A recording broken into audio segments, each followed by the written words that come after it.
Fluminense 0, Chelsea 2. Yesterday went as expected. We dispatched of them quite efficiently. We expected them to sit back, try and catch us out on the break, and we were going to have most of the possession and dictate the direction of the game. And that's exactly what happened. Whenever they would try and play out, we would press them very aggressively. Their goalkeeper would be forced to play it long, and then we would win the aerial duels in midfield. Then we'd either create a chance or just have them pinned in their box, recycling, and then we'd be recycling possession, trying to find an opening. But they didn't cause us many issues. Any attempted attacks, most of them were neutralized, so it was fine. But yeah, I'm impressed. It was a good performance. We went with Sanchez in goal, Gusto at right back, and he had a decent game, Gusto. I have no problems there. Centre backs, Chalobah and Tosin, very good from both of them. Cucurella, left back, as always, good, no problems. Enzo and Caicedo, again, very good. Palmer, in the first half, he was quiet. In the second half, he was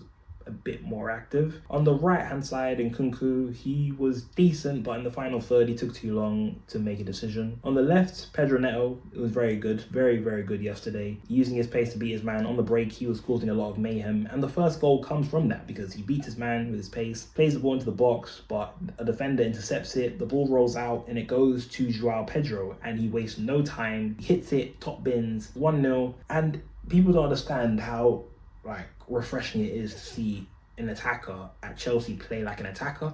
I can't remember the last time I saw an attacker at Chelsea score a goal like that, especially one making his debut. Like, what a way to announce yourself as Chelsea's new striker with that performance, and even the last performance as well. I was gutted that he didn't get a goal, and I initially looked at him as a great addition. I didn't look at him as someone that was going to lead the line. Not that he was incapable, I just didn't think he would lead the line. I just thought, okay, he'll be good competition, and there is good competition already. You know, there's Delap and there's Mark Yu as well, so there are good things going for us in that area of the pitch. A few minutes after that, Fluminense start to settle into the game, and there's that one moment where, and here's the issue, I think it was around the 29th or 30th minute of the game, around the 30-minute mark. Some of the passes we were making, we were misplacing some, and there wasn't enough weight on others. And whenever they got the ball, there were a few good combinations, and one of them, a player played it over one of the defenders. He lobs it over one of our defenders, and the guy at the end of it, I can't remember the attacker's name, but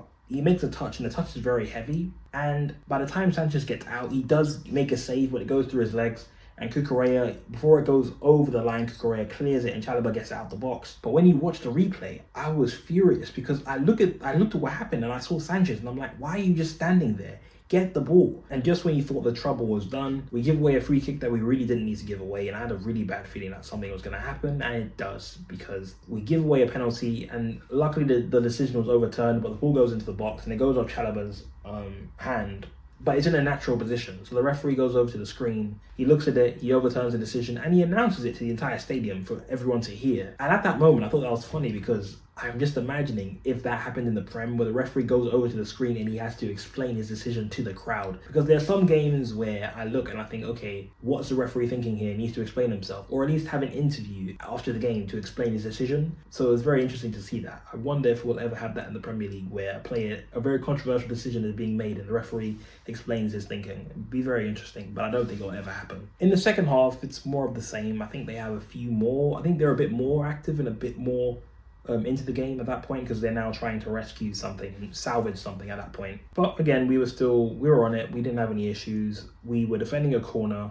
We clear it, the ball goes to Palmer, and Palmer, he's fighting over the ball with one of their players, and he rolls it to Enzo Fernandez, who plays a through ball to JOAO Pedro on the counter-attack, and he's 1v1 with one of the defenders, cuts in, and before Thiago Silva can get to him, he hits it and it goes top bins again, 2-0, and the game's over, just like that. And you guys don't understand how refreshing it is. Like, if you're a neutral football fan, you'd be thinking, okay, what are Chelsea fans overreacting about?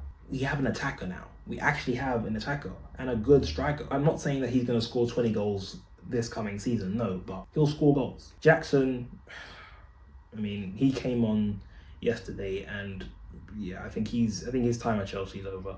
I'll be honest with you, there wasn't anything he did in those 30 minutes where he played that was good. Nothing.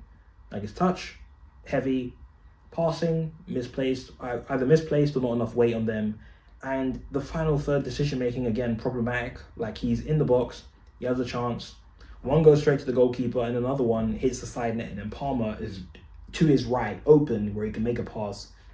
And he decides to take a shot, and he doesn't even go on target. And Palmer, you can see Palmer furious, screaming at him, like, bro, what are you doing? Like, what are you doing? I think Jackson was trying to prove like a point that he's not made at Chelsea, and it just didn't work. It didn't work. Madueke also came on. He was underwhelming. And as for Nkunku, again, like I said, he had a chance and he took too long. I think the first one was a very heavy touch, and by the time he cuts in, like, and he takes a shot, Thiago Silva's on the goal line clearing it. And to be fair, if it wasn't for Thiago Silva, it would have been 4-0 Chelsea or 5-0. Like, it really should have been. It should have been more, let's be honest. But we get the win, and we move to the 2025 FIFA Club World Cup final, set to play either Real Madrid or PSG, who are playing in a few hours' time. I do believe it'll be PSG who we play in the final. But for us, the second final in 2 months, let's be honest, the Conference League route to the final was very simple. But at least with this one, although it was easier than the route PSG had, we did come across some good opposition. They did play some good football, and no one expected them to get as far as they did. Like, no one expected Benfica to top the group against Bayern. No one expected Fluminense to knock out Inter Milan. No one expected Al Hilal to outplay Real Madrid and get a point against them. No one expected them to knock out Man City, and no one expected them to get knocked out by Fluminense. So this competition has gotten better the longer it's gone on, and it's showcased the talent outside of Europe very well.